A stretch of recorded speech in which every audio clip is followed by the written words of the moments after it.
All right, if you want to set your Motorola phone to show the exact battery percentage, there's a couple of ways we can do that. First, let's go to Settings. Then scroll down to Battery. If you scroll down a little further, you'll see a toggle for Battery Percentage.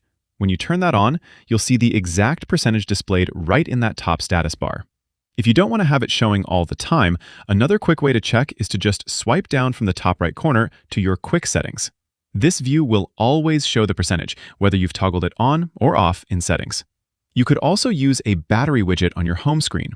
If I press and hold any empty space on the home screen, we get this customizing menu. From here, I'll go to Widgets and then find the Moto widget. If I expand that, there's a couple of different options, and you'll see this one, for example, has a little battery status built in.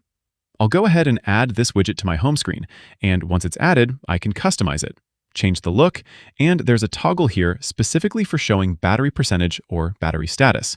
Once I'm happy with it, I'll go back, and here's my new widget. I can tap, hold, and drag it wherever I want on my screen.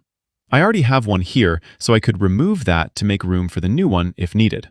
And of course, if I ever want to customize it further, I can tap and hold the widget, then click the pencil icon and change things like the shape, background, and more. Lastly, another way to check your battery percentage is right on the lock screen. If you wake up your display while it's locked, you'll usually see the battery percentage shown down there as well. And that is how you show battery percentage on your Motorola phone. Click that like button if this video helped and subscribe for more. Thanks all. Until next time.